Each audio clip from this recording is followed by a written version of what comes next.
Eto po, eto magiging topic natin for today. Lisa at Trillanes. May ghost projects di umano. Ayan. Yung mga linis-linisan dyan. Oh. Pangalawa, tunay na rally. Hindi na mapipigil ni BBM. Ito tunay na rally, hindi duwag. At sunod-sunod na po ito. Magkakaroon ng schedule mamaya. Babanggitin po natin.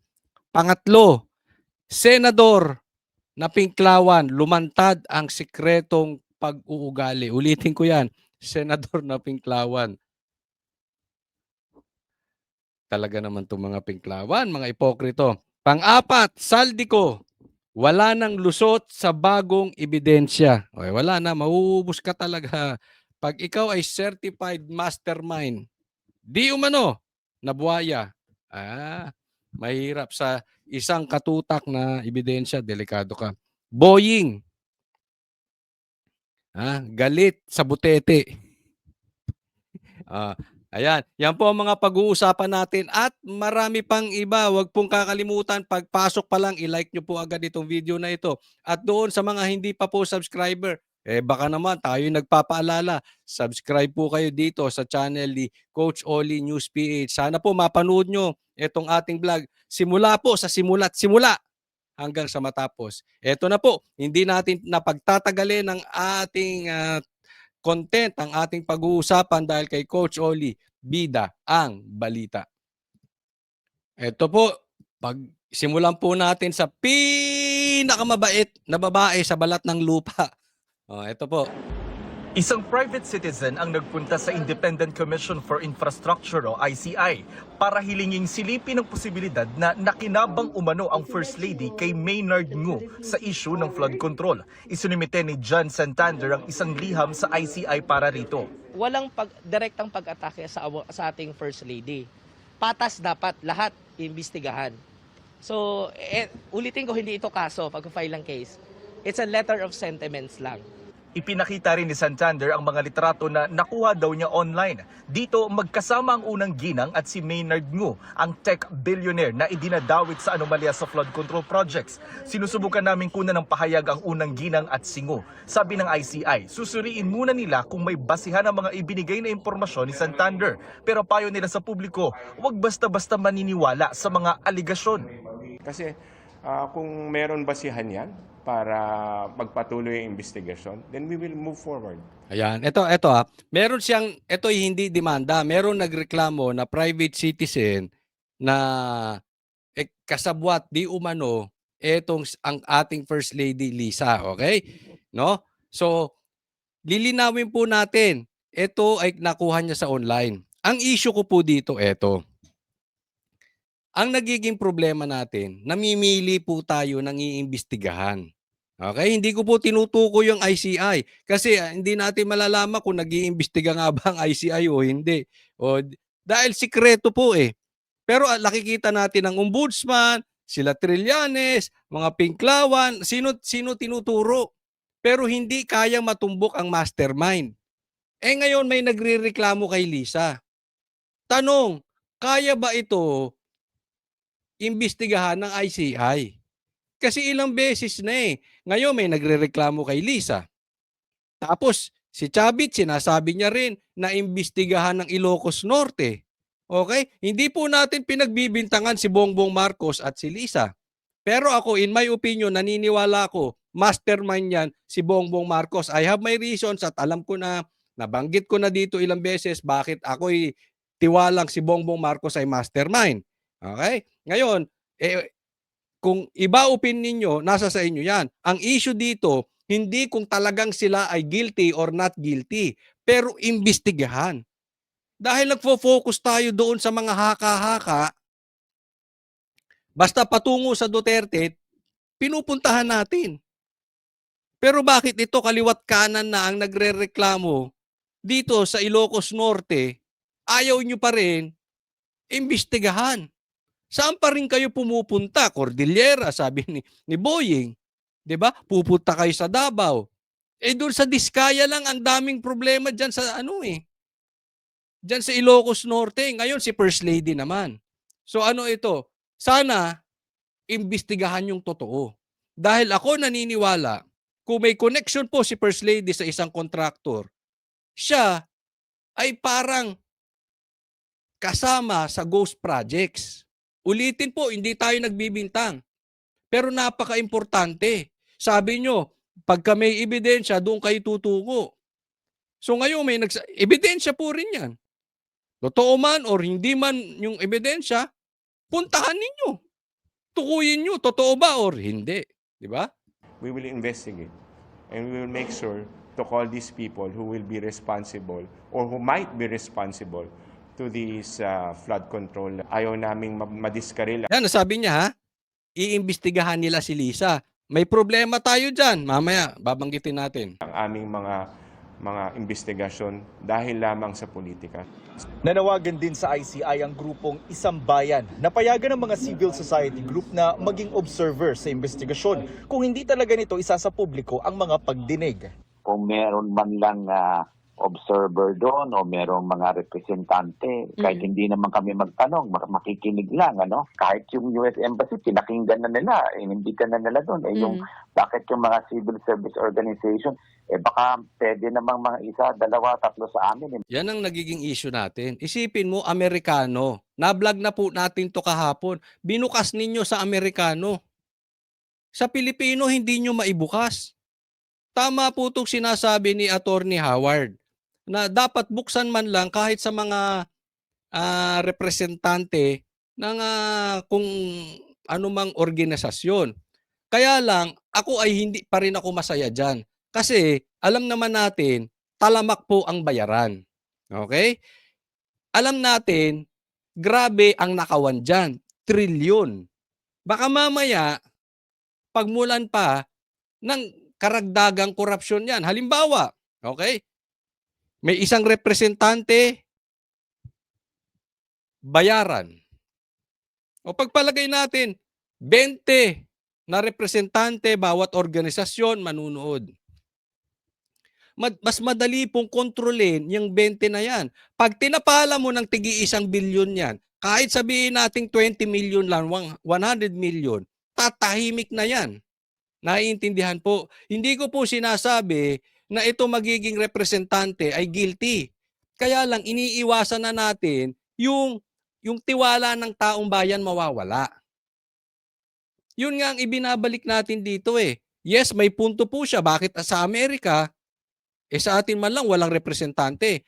Pero hindi pa rin ako pabor dun sa representante. Dapat talaga i-open po ito sa publiko. Hindi mahihirapan sila na bayaran po lahat. 'Di ba? Mas madali pong bayaran ang 20 representatives.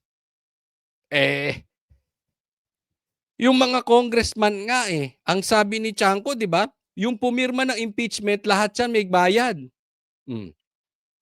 May pakinabang yan. Yung iba, tinatawag lang na proyekto pero may natanggap. So isipin mo, ilang porsyento yun? 'Di ba? Nasa 300 yung pumirma ba? 200? Yung 20, ang daling kontrolin yan. Magkano lang yan? Hindi po to sa minamaliit ko yung magiging representante. Hindi po yun. Hindi po yun ang issue. Ang issue talaga, let's go for the best. What is the best? Buksan yan sa publiko. Makapag-dialogo sa kanila. Sa ikalawa namang pagkakataon, hindi na naman makakaharap sa ICI si dating DPWH Undersecretary Roberto Bernardo dahil nagpasabi raw ito na may sakit. Hihingan siya ng medical certificate at inurong na lang sa November 11 o 12 ang susunod niyang pagharap sa ICI. Para sa GMA Integrated News. Alam mo, ito nga nagiging issue rito Balik lang natin Ang issue dito sa ICI, sabi nga ni BP Sara, ito ay parang kung merong money laundering, nililinis lang yung pera. Galing sa masama, kunwari, dideposito mo, o kunwari sa negosyo, illegal din, nagnegosyo, mukhang maglinis na, di ba? Ito, parang ganun ang nangyayari. Marang money laundering, ito naman evidence laundering. Tinayo lang daw itong ICI para yung kanilang gustong script, yung kanilang gustong maging imahe sa taong bayan ay maging lehitimo. Kasi halimbawa, ako mastermind, 'di ba? Siyempre mastermind, marami akong pera. Okay? Ngayon, ayaw buksan ng ICI. Anong sabi ni VP Sara? Bubuuin ko lang yung kwentong gusto ko mangyari na paniwalaan ng taong bayan. Yun ang ilalabas ng ICI. So pag nilabas ng ICI yun, mangyayari dyan, official na yun. Yun na ang magiging mga mastermind. O kunwari, gusto kong, kunwari ako ako mastermind, gusto kong gawing mastermind si Banat Bay. O sabihin ko, sige, mag-imbestiga ako. Kunwari, ang nalabas sa investigasyon nyo, si Banat Bay. Di na, loko-loko na. Diba? Para lang maging opisyal, para lang paniwalaan ng taong bayan. Pero in reality, walang totoong naging investigasyon. Ngayon, hindi kita pinagbibintangan, sir. Kaya lang, ang problema dyan, ayaw nyo nga buksan eh. In both parties, walang maniniwala sa investigasyon ninyo. Ganun ang iisipin ng taong bayan. Ganun ang iisipin ni BP Sara. Can you blame them? No, it's because it's your problem. Ayaw nyong buksan sa publiko. Kung kayo ay tunay na gusto nyong mahanap ang solusyon at maibalik ang tiwala ng taong bayan, i-open nyo po sa publiko yan. Kahit anong paliwanag po ninyo, hindi kayo magkakaroon ng credibility. It's not because of your personality, it's because of the situation, wala nang tiwala ang taong bayan kay Bongbong Marcos. And alam niya, siya nagtayo niyan. Diba? O, tingnan po natin itong next. Tulad po nito, tingnan po natin. Ito, it's very obvious na. O, pero pagdududahan to ng taong bayan eh. Bakit? O, pag-usapan natin. Nakakubra ng halos 2 bilyong pisong kontrata sa LTO ang kumpanyang iniugnay sa nagbitiw na kongresistang si Zaldico. Ayon sa hepe ng LTO, may mga irregularidad sa mga proyekto tulad ng sobra-sobrang pagbabayad. Nakatutok si Mariz Umali. O eto, tinuturo na. Hindi lang ghost projects, hindi lang sa DPWH, hindi lang sa DepEd. Ang daming problema nito si Zaldico. Siya talaga tinuturo. Ngayon, pati sa LTO, meron din siyang corruption. May grabe to si Zaldico. Kaya lang po may problema. Mamaya explain po natin. Ang nagbitiw na kongresista at kontrobersyal na dating chairman ng House Appropriations Committee na si Zaldico, lumalabas ngayong hindi lamang nakakuha ng kontrata sa Public Works, Agriculture at Education Departments. Nagkaroon din daw siya ng kontrata sa Land Transportation Office na nagkakahalaga ng halos 2 bilyong piso. Grabing kontrata yan. 2 billion pesos. Isang tao. Grabe pera mo, Brad. Saan mo dadalahin yan? Ibinunyag ni LTO Chief Assistant Secretary Marcos Lacanilao, meron umanong irregularidad sa 3 proyekto ni Ko sa ahensya. Highlighted the deficiency and non-compliance with the contract requirements and specification on non-utilization, underutilization of various components in the facility, and improper computation of the contract. So sa madaling salita, sinasabi nito, hindi dagdag bawas. Hindi nga lang dagdag bawas eh. Puro bawas-bawas, hindi nagtatali yung hinihingi niyang budget doon sa kanyang ginagawang proyekto. Etong si Zaldico. Results in a overpayment amounting to 26,993,332. Nagagalit ang ating Pangulo. Hindi ho birong pera. Ayun. Doon ako medyo, nakita niyo yung ano yun? Nagagalit po ang ating Pangulo. Ulit. 332. Nagagalit ang ating Pangulo. Yun. Naku, patay ta. Nagagalit ang Pangulo dito kay Zaldico. Pag-uusapan natin maya-maya lang. Hindi ho birong pera ng gobyerno. Hindi po siya maliit na halaga. Alam nyo kung bakit medyo ako duda. Okay ito. Ako naniniwala.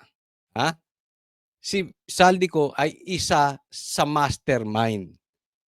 Kayo ba? Naniniwala kayo na itong si Zaldico ay isa sa mastermind? Kasi pakilagay nyo dyan sa comment section dyan sa baba kung kayo po ay tiwala na si Zaldico ay isa sa mastermind.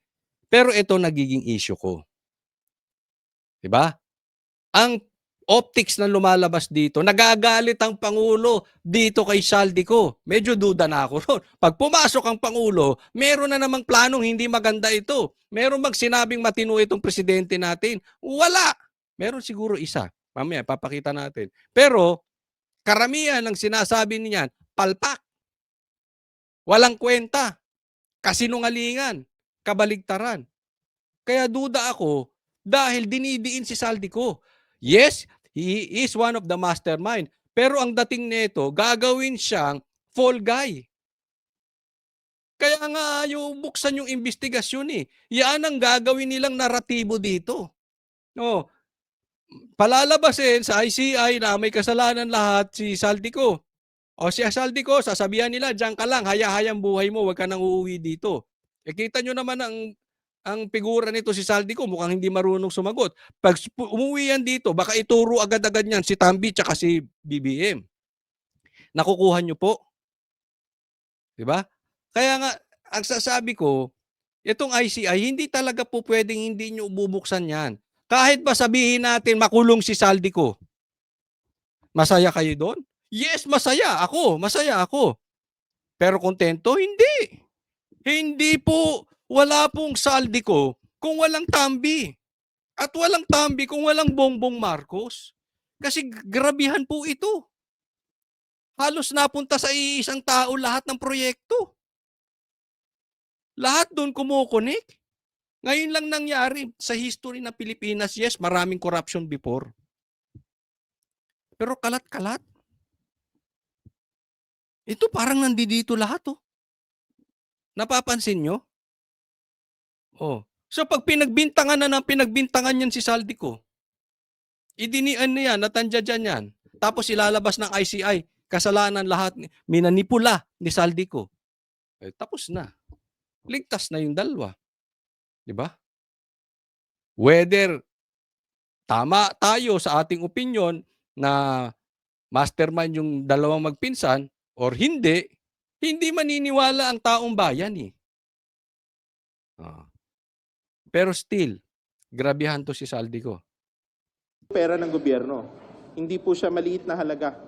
At ang mga kontratista raw sa mga proyektong ito, Upon closer investigation, it was further determined that the joint venture contractors of this project were LDLA Marketing and Trading and SunWest Corporation and SunWest Corporation and Development Corporation. Yan ang medyo nagtataka ko, yung LDL tsaka SunWest na yan. Yan yung sinasabi ni Marcoleta dati pa eh. Bakit diskaya ng diskaya ang gusto nyong imbestigahan? Bakit hindi ipatawag yung SunWest na yan? Yan po yung construction company, if I'm not mistaken, di umano ni Saldico. So, ba't hindi nyo eh? Bakit ang gusto nyo lang padaanin sa investigasyon ni diskaya lang? Diba? Notably, one of the entities, SunWest Construction, has been linked to ako Bicol Representative Elizalde Saldico. Ito po yung Central Command Center na Alam mo yung sinasabi niya, directly connected. Mamaya po babalikan natin yan. Kasi yung SunWest, ang maraming ghost projects. Yung SunWest, pag-aari mismo ni Saldico. Balikan natin mamaya. isa sa 3 proyektong finlag ng Commission on Audit. Bakit kanyo finlag?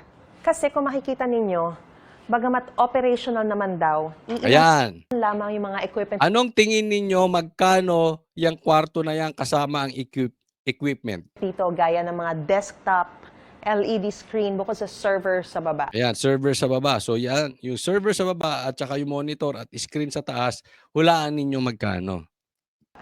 Pero nakakahalaga na raw ito ng mahigit 900 million pesos. Pinaimbestigahan na ito ngayon. Grabe, no? 900 million pesos. Ginto ba? Grabe. Ganyan po kasakim si Saldi. At kaya ako naniniwala, sa laki ng mga proyekto ni Saldico, hindi yan nag-iisa. Tandaan nyo, kahit sabihin natin congressman yan, party list lang yan. Party list. Hindi ko po nilalang dahil hindi po makapangyarihan ng party list. Pero yung ganyang kalaki na yan, it's more than party list. Hindi po pwedeng yung contractor ang may control. Hindi pwede yung contractor ang ang sinusundan ng mga politiko. Hindi po. May direct hand yan. Kaya nga paulit-ulit ko sinasabi, tayo, banateros, focus tayo sa mastermind. Yon ng LTO sa Independent Commission for Infrastructure o ICI at Office of the Ombudsman para masampahan ang kaso at mapanagot ang mga sangkot. Ayan, ang tanong, sa ombudsman daw. Hindi ko alam. Kasi medyo ang gulo din ng ombudsman eh. Di ba? Lantaran ng sinasabi si Saldico tsaka si Tambi, ang gustong imbestigahan, parmali. Ang gago lang, no? Ganyan ang gobyerno natin. So, alam natin, parang tayong ginigisa sa sarili nating mantika. Napapansin nyo ba yan? Pinaiikot-ikot. O, iimbestigahan, hindi iimbestigahan. Pagdating sa ombudsman, iba iimbestigahan. Pagdating sa presidente, kunwari itinuturo. Ano ba talaga? Ano bang nangyayari? Alam mo, sa totoo, ang hirap pong intindihin. Pero I'm just looking at the result. Ilang buwan na silang nag-iimbestiga? Meron na bang natutukoy? Ilang buwan na sila nag-iimbestiga? Meron na bang napapanagot? Ilang buwan na sila nag-iimbestiga, may nakakulong na ba? Sinong gusto nyong ipitin? Puro kontraktor? Wala pang maliwanag na mataas-taas? Yung mastermind, wala pa. 'Di ba? Kaya minsan nakaka-frustrate, paikot-ikot eh. Ituturo yung ombudsman sasabihin ng presidente, yung presidente nagagalit, tapos yung ombudsman, tapos pupunta sa ICI, tapos lintik na usapin niya, paikot-ikot tayo. Wala namang nangyayari. 'Di ba? Eh siya sabi, hindi, mag-aantay kayo, pambihira. Hanggang kailan kami mag-aantay? Hanggang 2028 para matapos na? Kasi tatandaan nyo, sinabi ko kahapon sa vlog, ito from the inside. Bukod sa diversion tactics, para dun sa mga hindi po nakapanood, bukod dun sa diversion tactic or pinapasa sa iba para mapigilan, maituro ang mastermind, ang style po nila, ang tactic ang gagamitin nila, delaying. Delaying tactic. Pansinin mo, masama na loob ng Senado, ayaw na mag-hearing sa Blue Ribbon. Ikot sila ng ikot, ng ikot, ng ikot. Bakit? Eh nakaupo yung ano nila doon, noontime show eh. Saka na muna yung hearing dyan. Patungkol sa flood control, ano nangyari? Hinto sila lahat, di ba? Delaying tactics. Itong next, tingnan po. Ito, speaking of delaying tactics, speaking of diversion, isa pa ito, hindi nakakatulong, pampagulo pa. Sa final sa amin ni dating Pangulong Duterte at sa kapamilya ko, to Trillanes, you are barking at the wrong tree. Kung seryoso ka talaga, bakit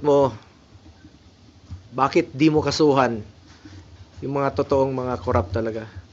Bakit di mo kasuhan yung mga financials mo?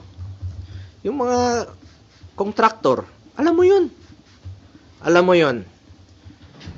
Kita mo na, nakailang buwan na tayo dito sa pagdidinig sa Senado. Ilang hearings na po. Lumalabas naman yung totoo, sino yung mga contractor. Yung talagang may-ari, sila mismo yung may kontrata, sila yung mismong kumikita, sila yung contractor, sila pa yung congressman, sila yung habulin mo. Yan. Ito yung sinasabi niya. Ito si Trillanes nakikinabang dito sa mga kontraktor. Bakit? Nadidiin na po yung mga kontraktor eh. Hindi po yung kontraktor, magkaiba yon. Yung contractors, congressman na, kontraktor pa. So, magtataka ka. Di ba? Bakit hinahabol si Senator Bongo ni Trillanes? Again, another delaying tactic po nila yan. Bukod sa diversion, delaying tactic. Kasi kakahabol mo dyan, di ba? Natutuon sa iba yung atensyon ng taong bayan. So, pwede nating palagpasin muna itong mga totoong issue para matukoy ang mastermind. So pag napupunta tayo sa ibang focus, nadidelay ng nadidelay. Pero may karga po dito si Trillanes di umano. Kasi it's very obvious eh. Bakit? Sinasabi na nga, sila na ang contractor, sila pa yung congressman, sila na lahat. Bakit ang hinahabol is yung the likes of Bongo? Pinapatulan na pati yung pamilya niya dati ng mga contractors. Si Chis Escudero na nag-donate lang. Nag-donate lang po. Illegal naman daw yun at ginagawa ng iba na ipaliwanag na yan ni Chis Escudero. Di ba? Pati si PRRD, idinidiin. Ito na, nasa harap nyo na oh. Ito yung mga kontraktor. Bakit hindi nyo habulin? Maliwanag. Mga brad, huwag tayong papaloko sa mga ito. Kasi ito si Trillanes. May malaking ambisyon. Mamaya pag-uusapan natin. Dahil andiyan po ang problema. Ha? Ito si Trillanes. Trillanes, ayaw mong habulin dahil financer mo nga. Tama yung Pinanser. Ha? sinabi ni Senator Bato noon na may mga financer ka. Baka nga yung ginamit mong pondong yon nanggaling pa sa flood control. Yun. Okay. Ito si Trillanes, may pinanser. Ako naniniwala ako sa sinabi ni Bongo na ito. Kasi napakaingay talaga. At sinabi na rin ito ni Bato before. Pinanser ni Trillanes ay involved sa ghost projects. Kaya nga ngayon, itinuturo si Lisa. Itinuturo si Trillanes. Connected sa mga kontraktor.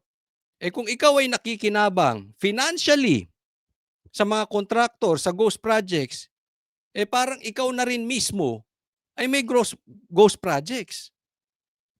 Kung susundan po natin yung demanda kay Lisa at saka itong sinasabi ni Bongo, ay kasama kayo sa nakawan. Kasama kayo na may ghost projects. Diba?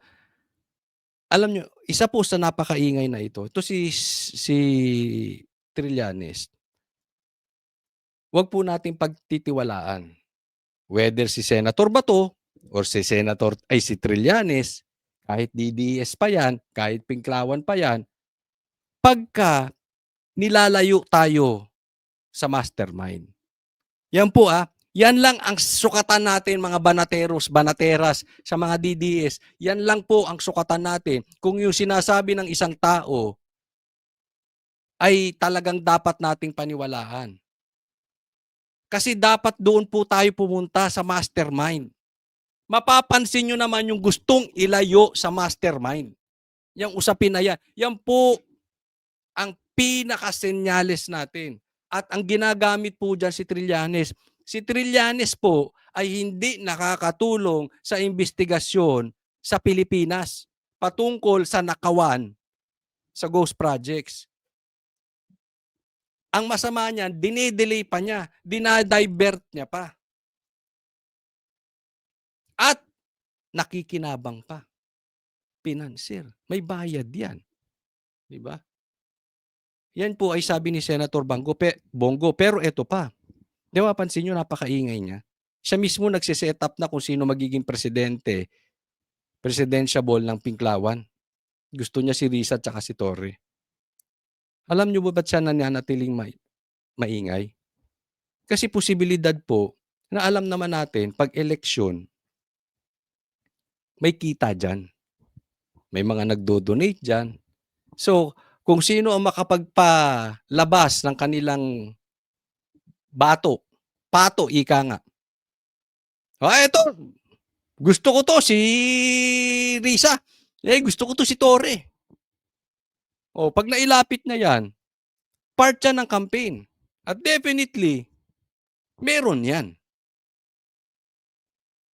Ngayon pa lang, dahil hindi nanalo to sa Caloocan, hindi na kaya maging senador neto, gusto maging relevant.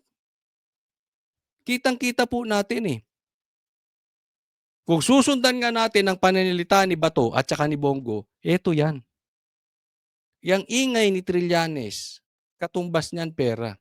Until to the election. Kasi yung Pinklawan pwede namang nagmamadali siya. Inaano niya agad si Risa at saka si Torre. Pwede naman silang mag-antay. 'Di ba? Gusto niya siya ang bida dito sa Pinklawan. Ano habol mo? Pera? Makaepal ka? Hindi mo hayaan ang Pinklawan magdesisyon sa tamang panahon? Gusto mo involve ka? Hindi, nagtatanong lang Trillanes. Ikaw ba mukhang pera?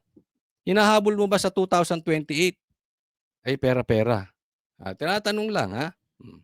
Yung pag-imbestiga mo noon kay dating Pangulong Duterte, maaaring galing pa yun sa flood control. Ay, sakit noon. Pag-iimbestiga mo kay PRRD, galing pa sa flood control. Yung, yung mga nalunod na mga kababayan natin, yung kinitang pera doon sa mga nalunod, pinaimbestiga mo pa kay PRRD. Huwag kang magmalinis dito. Huwag mong ilihis ang totoong issue. Yan, mismo. Dito lang tayo sa katotohanan. Seek the truth, not the script, not the playbook. Nasa na yung mga dapat kasuhan sa issue ng flood control? Nasa na? Diba? Ang layo di ba? Ang layo sa putukan. Ang layo sa putukan ni Trillanes. Di ba? Asa na yon? Pero ito lang sa ating DDS. Masanay na po tayo sa salitang mastermind, mastermind, mastermind, mastermind, mastermind. Yan ang gusto nating malaman, mga banateros. DDS, mastermind, mastermind, mastermind, mastermind. Pag nilihis na tayo doon sa kwento ng mastermind, ang komentaryo nyo, doon tayo sa mastermind. Laging ganyan. Lagay nyo sa comment section. Balik tayo sa mastermind. Huwag nyo kaming ilihis. Hindi kami tanga. Mastermind tayo. Next po. Ito po, pag-usapan naman po natin ulit. Dapat dito tayo nakafocus. Gaya ng sabi ko, dito sa mastermind. Ito, mastermind. Kanyo? Ito. Wala namang nilalagay na restitution, ipipilit nyo para lang hindi sila makover ng program. So anong mangyayari sa batas natin? Ang sinasabi dito ni Marcoleta, You will insist on an opinion. sinasabi dito ni Marcoleta, teka muna, gusto nyo restitution, ibalik ng diskaya muna yung kanilang ninakaw bago nyo sila protektahan. Bago maipasok sa pagiging state witness. Diba? Ang sabi ni Marcoleta, wala sa batas yan. Yan ay nasa opinion nyo. Opinion nyo lang yan. Bakit gagamitin nyo rito? Ang tanong, pinagtatanggol ba ni Marcoleta ang diskaya? Ayan ang issue. Yan ang sinasabi ng mga komunista, Pinklawan, at loyalista. Kasi gusto niya mapasok sa state witness. Ngayon na nagpapahiwatig na gusto maging state witness ng administrasyon ay si Tambi. Akalain mo yun. Yung most guilty, kaya nga sabi ni Guanzon, yung most guilty gagawin mo state witness. Etong sila diskaya, ayaw nyo pumayag na state witness. Gayon pa man, totoo o hindi, naggagawing state witness si Tambi. Pag-usapan natin itong patungkol kay diskaya. Bakit napaka-importante nito? Supplanting the requisites categorically provided by law.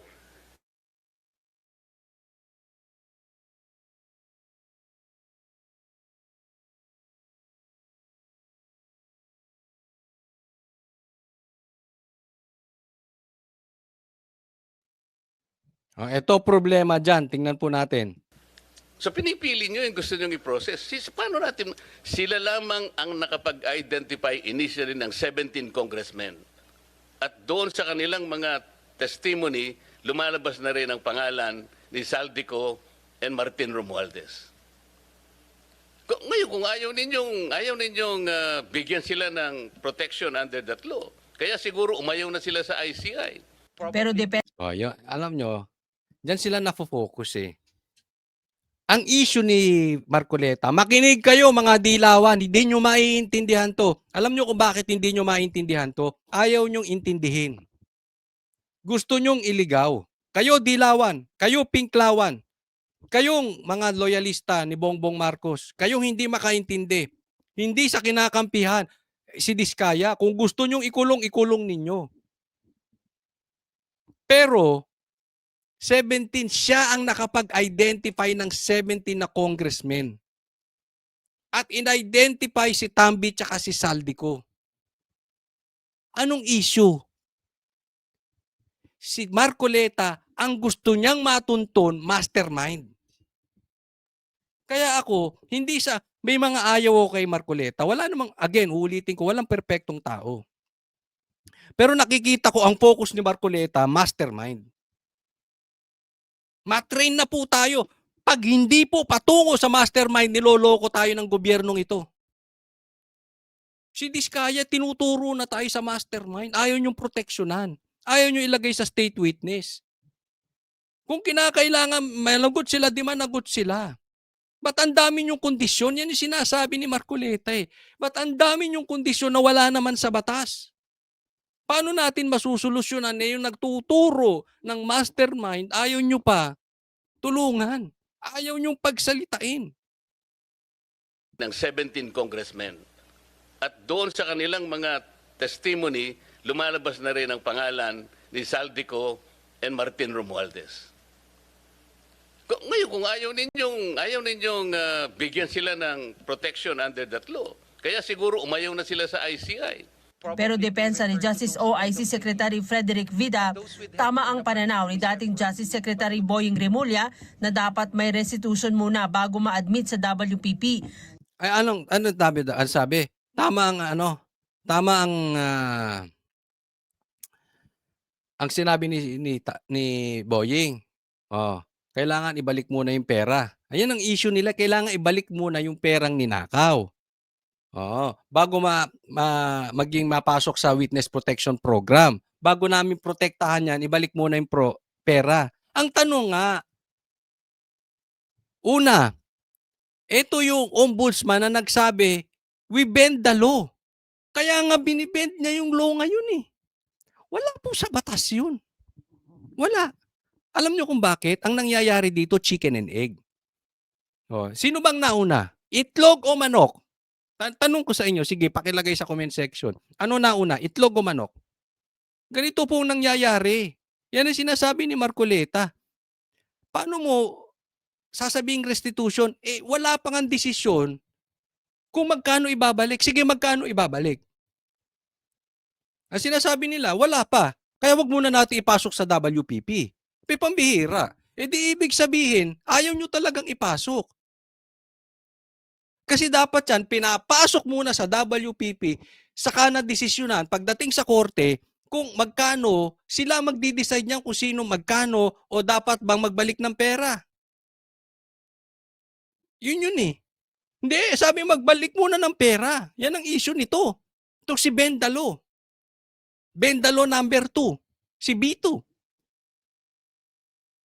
Magkano ibabalik? Hindi tayo matatapos. Ano ba talaga nauna? Itlog o chicken? Eh kung itlog, eh sino nang itlog? Eh kung chicken, paano siya lumaki? Ganun eh. Proteksyonan nyo na muna. Nilinaw din ni Vida na hindi pa naman pinal ang desisyon na huwag payagan ang mga Diskaya na maipasok sa WPP pero kailangan kasi anyang siguruhin na mananalo ang gobyerno. When we look at this, Your Honor, no, we're looking on the ultimate objective, paano yung Estado mananalo at mapapanagot itong mga to. Wala pa po. Siyempre, DOJ to. I cannot blame him. Sino ba ang dating Secretary of Justice? Si Boying. Di ba? Natural. Wala po pong tapos sa pagpoproseso ng mga nakasalang na nag-a-apply po ng Witness Protection Program. Kasi kaakibat po sa pag-aaral na to. No, you are not consistent from the beginning. Huwag mo sasabihin to be consistent. Okay. There is no consistency here. Sige. Magkano ang gusto nyong restitute nila in the first place? Ayun ang issue. Magkano? Sino magdi-decide? Si Boying? Si Bongbong Marcos? Oh. Yan. Ang sinasabi ni Marcoleta. Okay. Wala pa po sa estado na ganon. So, sa mga tweet, hindi mapoprocess talaga yan. Di ba? Oh, huli ka sa bibig mo. Wala pa sa estadong di ba po proseso? Dahil wala pa nga dun eh. Pinoproseso po namin, Your Honor. Kaya tanong ng senador kung ipipilit ang restitution, sino ang magko-compute at magkanong ibabalik nila sa gobyerno. Mahalagaan niya na makipagtulungan ang mga diskaya sa mga investigasyon para mailabas ang lahat ng detalye sa nangyaring katiwalian sa mga flood control projects. Yun na nga, gusto raw nila na makipagtulungan ng diskaya. Paano nga makikipagtulungan? Ayaw niyong proteksyonan. Ang gulo nyo eh. Di ba? Dapat nga po proteksyonan nyo, ipasok nyo sa WPP. Alam mo sa ibang bansa, pagka ganito magtuturo na, lalo sa Amerika, papasok na agad sa WPP, sa Witness Protection Program. Ito, ituturo na yung mastermind na kumikita ng trilyon. Normal, hindi siya pinagtatanggol ko, diskaya ha. Pero normal, matatakot to. Kung hindi nyo ako poproteksyonan, hindi ko ituturo yun. Ang daming pera nun. Kahit sino kayang bayaran nun para patayin ako. Di ba? O di, wag na lang. Talo-talo na tayo. Oh. Kaya nga, proteksyonan nyo, magtuturo yan. Before you do that, Opo. you have to proceed with the process. Yes, opo. So, paano siya mapoprocess? Kung ipipilit po na mag-restitute muna, for example, ano i-restitute niya? How much? Sino magkukompute? How can it be done? Sino ang magsasabi? Si Boying na lahat, siya na magpapakulong, siya na magpapahuli, siya na rin na mag-compute. Na ganito ang dapat niyang i-restitute. Meron na bang ano? Meron na bang pronouncement? We are in the process of asking their help to identify yung mastermind. Ang problema kasi dyan, Marcoleta, marami ang proyektong diskaya sa Ilocos Norte. Sabi nga ni Chabit, kaya nga siguro ayaw nilang proteksyonan dahil pag naproteksyonan yan at namatay yan, kasalanan ng administrasyon. Diba? At pag yan naproteksyonan, ituturo niya ng mastermind. Baka ituro niyan kung sinong nakinabang sa Ilocos Norte. Ang daming proyekto niyan dyan. Di natin alam. Baka ituro niyan si Bongbong o yung anak niya, si Sandro. Di ba? So in short, paiksiin natin. Ang issue nila dito, Marcoleta, at alam ko naiintindihan mo to, ilayo sa mastermind. Hindi solusyonan itong problema ng ghost projects. It cannot be done easily. Kaya nga natin ginamit ang batas na to help the state. Ngayon, kung kayo po pala ay mag-prescribe ng isa pang requirement which is not in the law, I cannot believe this. Ayan. Bendalo nga eh. Diba? Ang punto dito ni Marcoleta, kaya ginawa ang WPP para tulungan ang Pilipinas. Witness Protection Program. Yang batas na yan, ginawa yan para mahuli ang mastermind. Yan ang very purpose niyan. Kaya nga kung pahihirapan ninyo at ituturo na tas magdadagdag kayo ng batas, wala talaga. Hindi ginagamit yung batas sa tamang pamamaraan. Yung the very purpose of that law, yung WPP. Ito yung dilemma namin eh. Pagtiyak naman ng DOJ, maaari pa naman itong iproseso, pero dapat bago sila bigyan ng proteksyon, dapat silang sumunod sa mga legal at civil obligation. Section 5 po says Ano nga, that basahin mo. before a person is provided protection under this act, he shall first execute a memorandum of agreement Okay. which shall set forth his responsibilities, including the following. Oh, ano So nga? kasama po dun sa Ano mga O anong kailangan bago siya mapasok sa WPP? Anong pinupunto nitong mama na ito? Ano nga? ito po, to comply with legal obligations and civil judgments. Ayan, to comply with legal and civil obligations. So, Ano ba yung civil at legal obligation? So doon sa civil judgments po, this refers po to the civil obligation pertaining to the May crime. civil judgment. No. We're saying legal obligations. Did they admit to you na sila ay nangulimbat ng ganito karaming pera? I have to explain myself. Opo. Hindi ko dinidepensa ng mga tao ngayon. Opo. Ginawa ko lamang yon doon sa nalalaman ko na ma-identify natin ang pinaka-mastermind dito. Yun lang, wala nang iba. Yun. Linaw, di ba? Ang linaw. Kaya nga, natutuwa ako eh. Ito hindi sa kinakampihan ko ha. Pero hindi ko rin maintindihan bakit nagpapakasangkapan dito ang Pinklawan at loyalista. Kayong mga supporters, naiintindihan ko yung mga politiko. They have their own agenda. 'Di ba? Pero kayong mga supporters ng Pinklawan, kayong mga supporters ni Bongbong Marcos at loyalista, tanungin niyo na lang sa sarili ninyo. Nilalayo ba nila doon sa mastermind? Pag nilalayo nila sa mastermind, dapat nagigising na kayo. Dapat, teka muna, parang talagang may problema to 'di ba? Okay lang maging panati kayo sa Pinklawan, pero tinitingnan ninyo, bakit tayo lumalayo sa mastermind? Yeah. Ang sinasabi ni Marcoleta rito, wala pa nga judgment. Paano mo pababalik yung pera? They are presumed innocent until proven guilty. So kung aantayin mo na maging guilty muna sila at malaman natin, baka 5 years, 10 years. Oh, yung mastermind, paano na? Bago nyo proteksyonan. Naiintindihan? Yan po ang dilema ngayon. Next po. Ito po, pag-usapan natin yung tungkol naman dito. Sabi ko nga, di ba? Ulitin natin. Another example na nilalayo na nila doon sa mastermind. And they are in desperation mode. Ito po.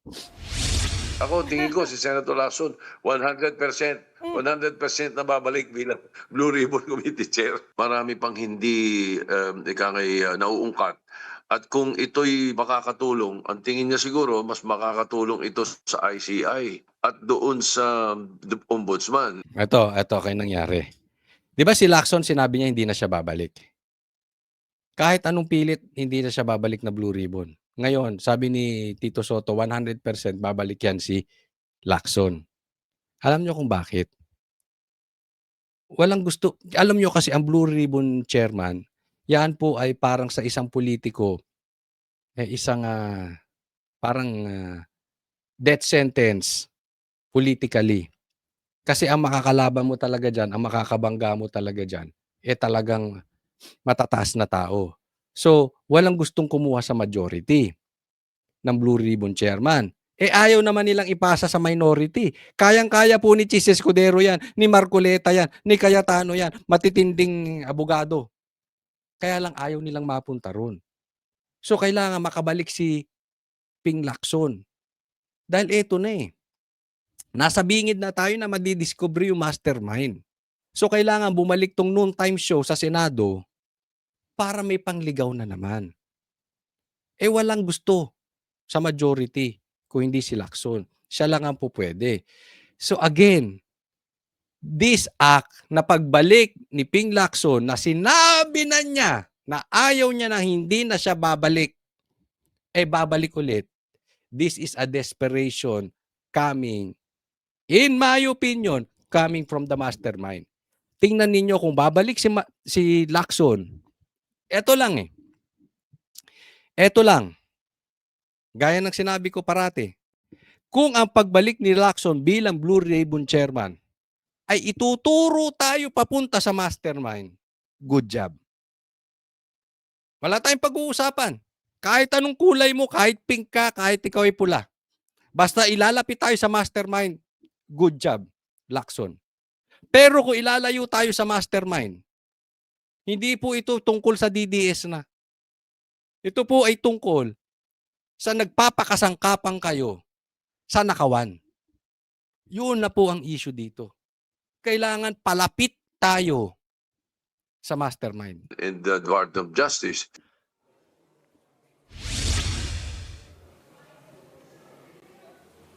Jiggy, kung matatandaan natin, October 6 lang nung binitawan ni Senator Ping Lacson yung pagiging chairman ng Blue Ribbon Committee. Isa sa mga dahilan yan ay dahil hindi na raw nagugustuhan ng ilan sa mga kasamahan niya sa Senado yung direksyong tinatahak ng ginagawang investigasyon ng Blue Ribbon Committee kaugnay saan maanomalyang flood control projects. Pero sabi mismo na Senate President Soto, naplansya na ang gusot na yan at nagkaintindihan na rin daw sila. Tingin din ni Senate President Soto, may unfinished business pa ni Senator Ping Lacson kaugnay sa pagdinig sa flood control anomalies. Jiggy? Pero men, si Senator Lacson mismo ay may kumpirmasyon na ba dyan? Wala pa, Jiggy. Sa mga oras na ito, naghihintay pa tayo ng fresh statement mula kay Senator Ping Lacson. Wala pa siyang sagot sa ating text at tawag mula pa kaninang umaga. But so far, meron siyang statement, at least kahapon, yun yung latest niya. At sinasabi niya, kailangang maghanda sila sa epekto sakaling bumalik nga siya bilang chairman ng Blue Ribbon Committee. Kabilang sa pwede daw maging epekto niyan ay mawalan sila o may mga kumalas na mga miyembro ng mayorya at mawala yung Senate presidency nga kay Senate President Tito Soto. Isa rin daw sa tanong na sumagi sa isip ni Senator Ping Lacson bago niya bitawan yung chairmanship ng Blue Ribbon ay ano raw ba yung kahalagahan ng chairmanship ng Blue Ribbon Committee kung mawawala naman yung boto nila sa mayorya at mapupunta sa minority bloc na pinamumunuan ni Senator Alan Peter Cayetano. Bastos talaga to si Lacson, no? Kita mo. Parang yung drama nila, itong teleserye, itong dalawang to parang bakla. To si Tito Soto at si Lacson. Parang bakla. Hindi ko sinasabing bakla kayo. Para kayong bading na ginagawa nyong teleserye ay ang Senado. Paikot-ikot sila, aalis, babalik, hindi babalik, ayaw nang bumalik pero babalik, hindi pa kinukumpirma pero kukumpirma, tapos ganyan, tapos ganon. Tapos ituturo yung minority. Let's not forget, ang nagpatanggal sa kanya at hindi masaya na siya ay Blue Ribbon Chairman ay majority. Ito po yung grupo ng mga loyalista ni Bongbong Marcos at ng Kain Suka na Dilaw. Hindi po sa DDS. Ang problema niya nandoon sa grupo niyang sarili. Ngayon, ini-name drop niya na pag ako bumalik, baka makaupo si Cayetano. Itong minority. Teka muna. Di ba? Bakit itinuturo mo na naman? Di ba? Noong una sabi niya baka mawala kay Tito Soto kasi konti lang ang lamang. Wala pong imik ang minority ron. Pero bakit parang nasisisi yung minority? Ang gumawa ng statement na yon ay si Lacson. Pero pagdating sa interview ni Tito Soto, parang itinuturo niya ang minority. Itong dalawa na ito, itong si Lacson at saka si Tito, parang Tito Vic and Joey ng Itbulaga Isa na lang ang kulang. Noon time show na po itong Senate. Pero agad na nag-react dyan, Jiggy, si Senator Alan Peter Cayetano. Sabi niya, wag nang kalad ka rin yung minority block sa issue kung doon sa kung ano man yung magiging desisyon ni Senator Ping, babalik ba siya o hindi sa Senate Blue Ribbon Committee. Dahil alam naman daw nila na ang naging dahilan kaya kumalas si Senator Ping Lacson sa Blue Ribbon ay dahil nga doon sa dissatisfaction daw sa mga majority block at hindi galing sa minorya yung issue. Kaya nga, alam mo, napakabading ng mga galawan nitong si Pinky Lacson. Ang hilig magturo. Pero papansin nyo, ganyan si Trillanes. Di ba? Yung ginagawa nilang problema, tapos ituturo sa iba. Di ba? Alam mo, itong gawa ni Lacson, pinklawan na pinklawan. Yan ang masamang ugali ng pinklawan. Kain suka. Hindi nila kayang panindigan yung kanilang sinabi. Di ba? Ano sabi ng Pink? Marcos, diktador, magnanakaw, mamamatay tao. Pinalagay pa sa textbooks ng mga estudyante. Ngayon, sinasabi nila ayaw nila kay Marcos dahil blah, blah, blah. Ngayon, iba na. Ayaw na nilang pababain si Marcos. Kinain na yung suka. Si Boying ganyan din. Sabi hindi pa papasukin ng ICC. Isinuka niya na. Kinain ulit, pinapasok ICC. Pwede naman daw magbago ng isip. Eto si Ping Lacson, ganyan din. Kabaklaan. Ugali ng pinklawan, kain suka. Sabi niya hindi na siya babalik. Ngayon babalik. Ang masama nito, siya yung babalik, isinisisi sa minority. Gago lang, no? Wala talagang paninindigan. Walang backbone. Kinain mo yung suka mo, isisisi mo pa sa iba. Pink na pink. Kinain yung suka, isinisisi pa sa iba. At ang sinasabi pa nga dyan ni Senator Alan Peter Cayetano, okay lang naman daw kung nagkakaroon ng tampuhan sa loob ng mayorya, wag lang daw gawing teleserye ang Senado. Chigi. At may reaksyon na ba yung iba pang mga senador sa usaping ito? Okay. Na-interview natin kanina si Senator J.V. Ejercito. Isa siya sa bahagi, miyembro ng majority bloc. At para sa kanya, wala siyang nakikitang problema sakaling bumalik na Blue Ribbon Committee Chairman si Senator Ping Lacson. Kung matatandaan nyo, Jiggy, si Senator J.V. yung isa sa mga miyembro ng majority bloc na nagpahayag dati na gusto niyang kumalas, kinukonsidera niya na kumalas sa majority bloc. Pero ayon kay Senator JV, naayos na at naplansya na yung gusot na yan. Narito ang bahagi ng pahayag ni Senator JV Ejercito. Kasi walang takers din no? And at the same time, I have to, na parang ako pinapagbinta na sinasabing ako naging factor, wala, no? Actually, kami sa Lacson, nag-uusap kami naman yan. Na-clarify naman ni SP Soto yun, no? Nung nagkaroon kami ng caucus. Nagkaroon na kasi nagkagulatan na siguro na hindi nagkaintindihan. Pero it was clarified.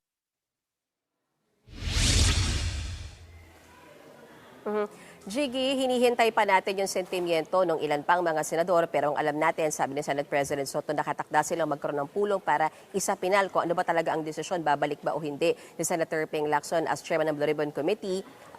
Hopefully, bago yung resumption, kasi ngayon nakabreak yung session, bago yung resumption ng session ng Senado by November 10. Balik si Kita mo Hanta, balik muna tayo dito. Alam mo, ang tagal eh. Ang lumilipas ang oras. Ang pinupuno ng Senado patungkol sa investigasyon ay kung sino yung uupong Blue Ribbon. Babalik ba si Lacson o hindi? Ilang buwan ang kailangan nyong drama? Kayong mga kayong Lacson at Soto. November 10 pa, palipas na. Pagdating sa November 10, i-delay lang yan konti. Pag pumatak na December, ang tao busy na for Christmas season. Tatandaan po natin yan. Yan ang gusto nila makalimot. Kaya nga, in-stretch nila yung October, wala muna. Walang init. Pagdating sa November, dahan-dahanin. Dahan-dahanin natin yan. Konti na lang. Ilang araw na lang. December na. Wala na. Ang focus ng tao, pamilya na. Lusot na naman ang mastermind. Iisipin yan, sige, saka na natin harapin kung ano problema natin. For the meantime, makakalimot ang mga Pilipino. Magpapasko. Ano nangyari sa atin? Na-noon time show tayo.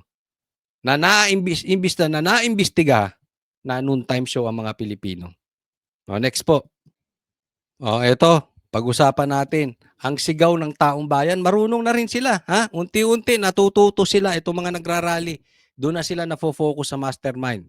Tapos lamang ngayon ng ginawang malawakang kilos protesta ng iba't ibang grupo dito nga sa Menjola, Maynila. Iisa pa rin ang kanilang pinakapinaglalaban. Yan ay ang may mapanagot ng mga nabibistong tiwaling opisyal. Galit na pinagsisira ng grupo ng mga magsasaka ang effigy ni Pangulong Bongbong Marcos. Halos madurog na nga ito matapos paghahampasin ng mga rallyista gamit ang karatulang hugis karit. Bahagi ito ng pagkondena ng grupo sa malawakan umanong korupsyon sa gobyerno. Marami sa mga magbubukid na sumali sa protesta galing Bulacan na pinaka na biktima raw ng maanumalyang flood control projects at overpriced the farm-to-market roads. Ito po, sawa na yung taong bayan. Alam na nila kasi naliligaw sa mastermind. Diba? Ngayon, finally, may rally na hindi duwag.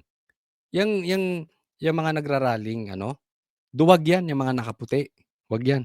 Kasi nagpunta rin ako dyan sa rally na yan. Ayaw isigaw. Kung sino yung mga posibilidad na mastermind.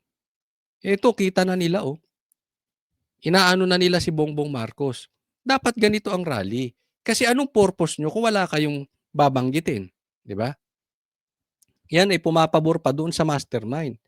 Yung rally ng mga artista, wala, puro pakyut lang yan. Yung mga rally na nakaputi, wala, puro pakyut yan. Eto rally. Sana nga lang, wag pagka nagkagulo, ibibintang nyo sa DDS. Di ba? Una, kami wala namang sabi na magra-rally dyan. Di ba? Hindi namin alam na may rally. O kung may nakakaalaman, hindi ibig sabihin yan ay DDS. Hindi porket nakikita ng taong bayan kung sino na ang mastermind, DDS. Hindi po ganun. Tatandaan nyo, kayo po ang gumawa ng problema. Kayo po ang nagnakaw. Kayo ang naging parte ng ghost projects. Kayo ang pumirma. Bakit pag sinisingil kayo ng taong bayan, DDS lagi? Pag nagkagulo, DDS, wag nyo naman sana ibintang. Matuto rin kayong makinig. May problema po sa inyo eh. Tingin nila, nagagamit ng ilang tiwaling opisyal ng pamahalaan ang programang makakatulong sana sa sektor ng agrikultura. Bukod sa mga magsasaka, nakiisa rin sa pagkilos ang grupo ng mga kabataan, kababaihan, manggagawa, environmental groups at mga militante. Ito ulitin, sasabihin ko na ha, huwag kayong manggugulo. Okay? Magpahayag tayo ng ating damdamin sa malinis na paraan. Kasi baka pasukan yan ng mga komunista para ibintang sa Duterte. At magkaroon sila ng excuse na martial law. Kaya ipinabibigay natin sa mga banateros na magrarally, sa mga DDS na mga magrarally, peace po tayo para hindi tayo butasan. Ginagamit nila yung sitwasyon eh. Hindi rin nilang pinuna ang klase ng investigasyong ginagawa ngayon tungkol sa naturang mga anomalya. Sa gitna nito, bantay sarado naman ng mga pulis ang paligid ng Menjola. Naglagay rin ng mga barbed wire pangharang. Mahigit 1 oras din pinagbigyan ng Manila Police sa mga rallyista na magsagawa ng programa kahit nauna nilang nilinaw na hindi Freedom Park ang Menjola.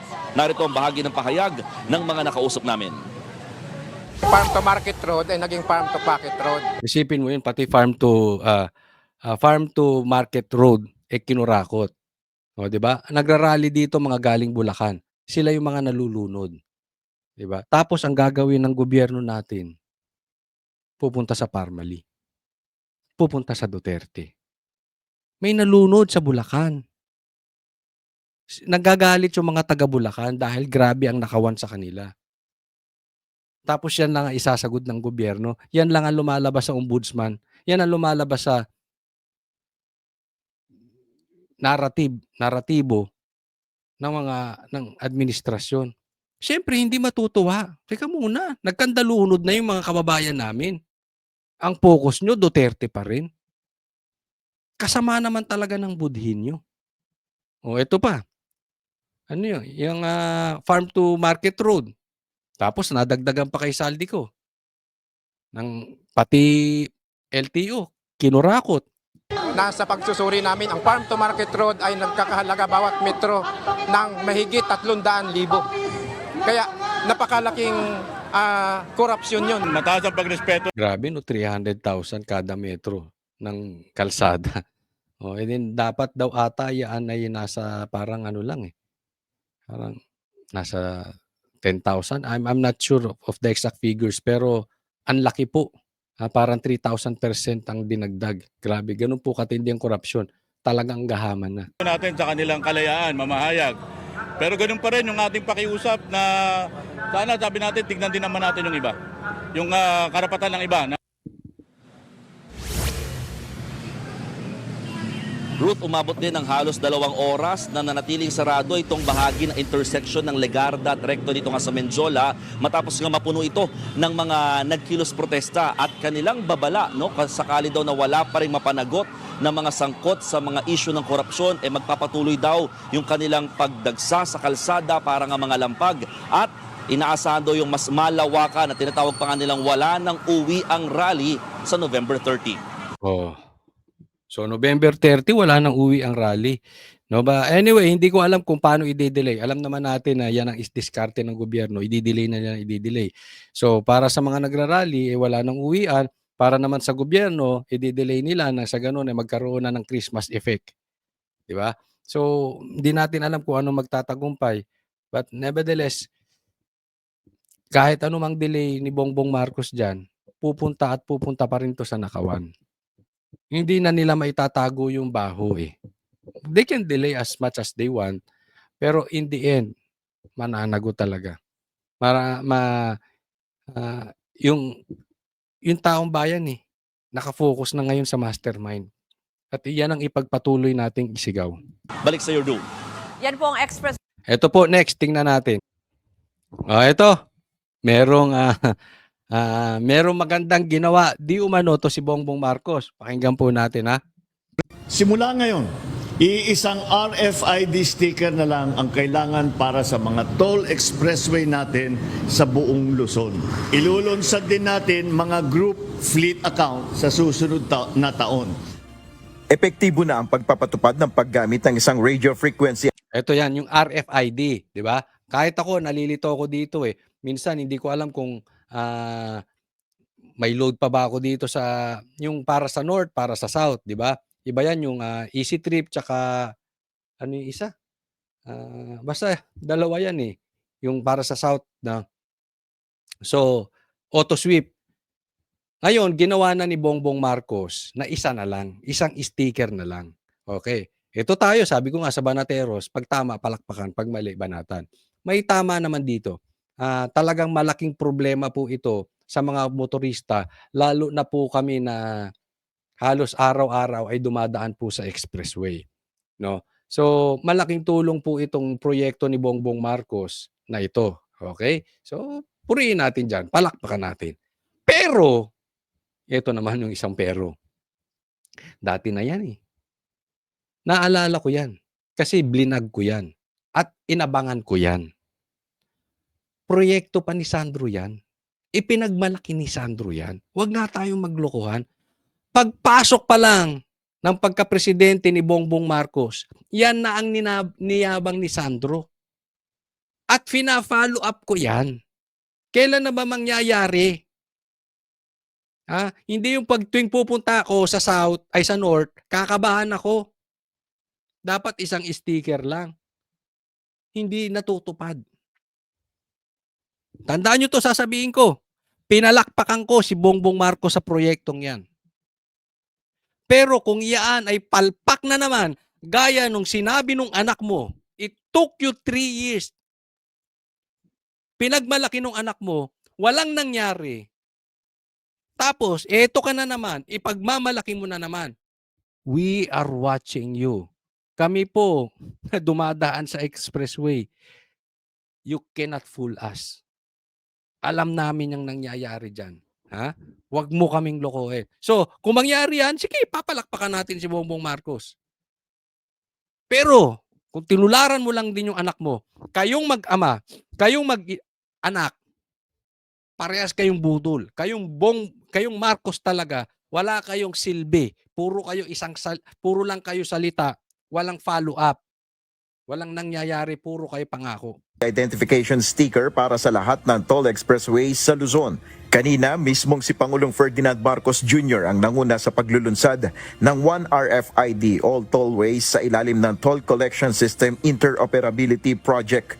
Ibig sabihin, isang RFID provider na lamang ang gagamitin para sa mas maginhawa at walang Pwedeng isang sticker na lang. Okay? Doon na lang kayo maglo-load. Iisa na lang.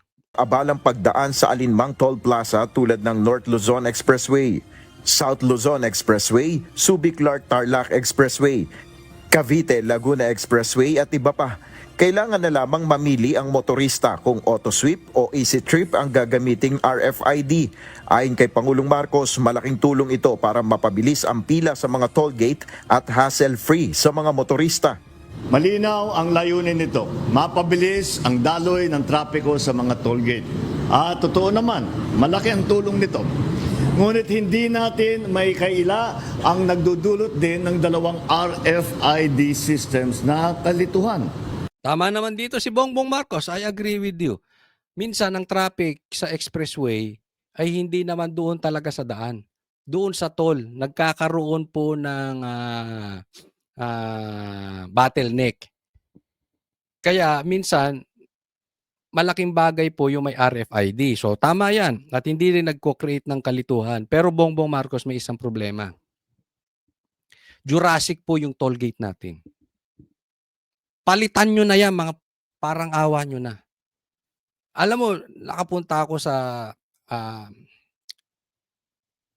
Japan. Yung toll gate nila doon, halos sagasaan nila, ako'y natatakot. Di ba? Talagang dire-diretso. Ang bilis, tumataas. Dito sa ating kailangan dahan-dahan. Pagong. Mapabilis ka ng konti, hindi na mababasa. Lalo na dyan sa norte. Talamak po dyan. Tapos, ang bagal pa. Dahan-dahan siya. Parang taong walang ginagawa, ang bagal ng galaw. Diba? Oh. Sa iba nga, doon nga sa Amerika, sa Dubai din, binabasa na lang. Wala nang toll gate, nababasa. Dadaan ka lang, mababasa na. Tsaka po, napakamahal ng toll gate natin. Napakamahal po ng toll fee natin. Pakiayos mo na rin yan. Kung gusto mong maayos, yan ang sa bagay. Pagdating sa pera, hindi mo pakikialaman. Baka, alam mo na, pera-pera yan di ba, Bongbong? Di ba, Bongbong, pera-pera yan? Ayusin nyo na lang yung serbisyo. Palitan nyo na yung toll gate, yung inyong bar. Wala na. Panahon pa ni, ni Rizal. Kapag dumaan ka ng Skyway o T-Plex, Auto Sweep ang gagamitin mo. Kapag naman NLEX o EasyTex, Easy Trip naman. Ibig sabihin, dalawang card, dalawang account, dalawang load sa bawat biyahe. Minsan pa, nalagyan mo ng load yung NLEX, kaso nalimutan mo yung T-Plex. Resulta, pipila ka sa bayaran.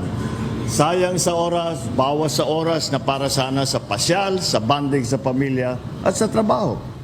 Para mai-enroll ang isang RF. Tama doon si Bongbong Marcos ako dati nakakalimutan ko kung ano yung may load o yung wala. Pero may ginawan ko na yan ng paraan. Mamaya, sasabihin ko sa inyo. Pero ito po, kailangan muna nating enroll bago kayo pumunta doon sa pabago nyo yung inyong RFID. RFID. Una, kailangan magparehistro sa website ng inyong napiling RFID service provider. Susunod ang pagpunta sa service center para maipatanggal ang hindi napiling RFID sticker. Pagkatapos ay maaari nang i-load ang napiling RFID account. Maita-transfer rin ang balansing halaga ng hindi napiling RFID account o maaari rin itong ma-refund. Ang One RFID ay optional lamang at maaaring panatilihin ang kasalukuyang setup ng dalawang RFID stickers. Ayon kay Transportation Acting Secretary Giovanni Lopez, itinaon nila ang pagpapatupad ng bagong sistema sa paparating na undas. Ayan, tinaon daw nila sa paparating na undas. Baka tinaon ninyo sa paparating na galit ng taong bayan para meron naman kayo magandang nagawa, hindi puro ghost project sa pinag-uusapan. Dahil matutukoy na yung mastermind, gawa kayo ng mabuti, no? Style nyo bulok. Pero ito suggestion ko lang din, Isang suggestion. Kasi kanina galing na ako. Nagpunta ako dyan at tinanong ko na po ito. Meron pang isang issue. Kasi naalala nyo kanina, sinabi ko na nakakalimutan ko yan. At ginawa ko ng paraan para hindi na makalimot. Kasi minsan, bibili ka ng load, abala pa. Hindi mo na rin alam kung magkano pa yung load. Di ba? So, instead na dagdag abala, i-connect ko na sa credit card. So, automatic nagre-replenish na siya. Maganda yun na ginawa ng auto sweep. Hindi ko alam sa Easy Trip kasi hindi ako madalas doon. No? Pero sa auto sweep, ganun na. Ang problema daw nila, nung tinanong ko ito, hindi daw applicable itong one sticker sa credit card. Yan, Bongbong Marcos, dapat medyo puliduhin mo yan. Kasi diyan din nagki-create ng bottleneck, yung pagbili. Dahil yung ibang bilihan ng load, minsan doon mismo sa toll gate. So nagkakaroon din ng pila. Dapat na talaga na auto-debit na lang o auto-credit para tuloy-tuloy lang. Especially doon sa mga tulad namin na araw-araw halos dumadaan sa expressway. Kung saan marami ang babiyahe papunta sa kanilang mga probinsya. Nasubukan na rin anya nila ang One RFID system bago ito ilunsad. Again, may mga birth pains po to, no? We have to may stress test na po to. Ibig sabihin, nag-stress test kami bago namin nilunsad, gumagana. Baka meron lang mga small instances or little instances na baka pumalpak. Maaari po dahil kasi yung existing RF. Ayan, medyo nag-ano na sila, nagdi-disclaimer na. Sana naman hindi pumalpak. Pero let's have diba? Let's be fair din. Pagbigyan natin sila, no? Pero pag nagkamali kayo talaga, sasabihin ko rito, hindi nyo ako malulusutan. Araw-araw ako dyan. Medyo behind na po talaga tayo dito sa expressway na ito. No, ultimo doon sa pag-load, doon sa toll gate, doon sa sistema nila, doon sa pila. Alam nyo po ba, minsan naiinis ako, yung iba walang load, doon mismo. Pagdaan sa toll gate, doon mismo maglo-load. Dapat, pag hindi nabasa yan, dapat may penalty yung driver. Para hindi siya pwedeng mag-load doon mismo kasi nagki-create ng traffic. Anong ginagawa ng iba? Walang load. Okay lang. Pagdating doon, magbabayad. Magpapaload. Pila ng yun. Diba? Problema. ID natin, defective na, o baka check nyo naman, baka meron kayo negative balances. Ayon kay Toll Regulatory Board Executive Director Jose Arturo Tugade, walang kailangang bayaran ng mga motorista sa pagpapatupad ng One RFID. Pero ito, totoo naman to. Kasi minsan nasisira yung sticker, nagpapalit ako. Wala naman talagang bayad. Pagkakataon rin ito para mapalitan ang mga depektibong RFID sticker. Ito pong programa natin will also give us an opportunity to check whether or not yung mga RFID stickers na nakakabit po sa mga kotse natin ay still readable. Yung mga iba po kasi because of wear and tear, init, ulan, araw, medyo hindi na po nababasa ng ating mga RFID cameras. So dito po sa pagkakataon na to, ang gagawin ng ating mga operators, yung mga napili nyo po na RFID providers, pag napansin po nila na yung RFID stickers nyo po ay kailangan na pong palitan, magkukusa na po sila, papalitan po nila at no cost po. Libre po yun, hindi po gagastos, hindi po sisingilin ng ating mga motorista. Buo naman ang suporta ng mga toll operators sa pagsusulong ng sistemang magpapagaan sa pagbiyahe ng ating mga kababayan. The analog here is the interconnection amongst the telcos, no? Which we've advocated in the beginning, and then now we're here. Kami dalawa ni MVP, full support. Ramon Ang, Sir, Manny Pangilinan, Sir, ang yayaman ninyo. Baka pwede naman pa-update nyo na yung toll gate ninyo. Ang kukupad. Parang kung kumilos, parang si Bongbong Marcos. Parang investigasyon ng ICI. Parang investigasyon ng Blue Ribbon Committee. Ang kukupad, walang nangyayari.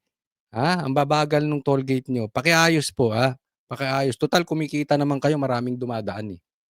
For the tollways and all the infrastructure work para mapabuti ang bayan natin. Salamat po. Para sa ilang motorista, malaking pakinabang sa kanila na isang RFID na lamang ang gagamitin sa mga expressway sa Luzon. Maaluan sa amin dahil instead na dalawa, papuntang south at papuntang north, isa na lang. Napakaganda, napaka-convenient. Kasi ako nagta-travel ako ng pa-north din Tarlac. Sa Tarlac ang... To be frank din naman, to be honest, no, convenient siya talaga. So kailangan niya, makakatulong yan, sana lang maayos at maganda yan, basta totoo. Okay, maraming salamat po. Huwag pong kakalimutan doon sa mga hindi pa po subscriber ng channel na ito, sana po mag-subscribe kayo. At sana po masuportahan po ninyo itong aking mga vlogs, mga videos na ilalabas. Tayo po ay naglalabas ng 2 to 4 videos a day. So sana po ay makatutok po kayo. Maraming salamat po. Huwag pong kakalimutan, mga DDS, mga banateros, banateras, mag-focus tayo sa mastermind. Thank you po. God bless everyone.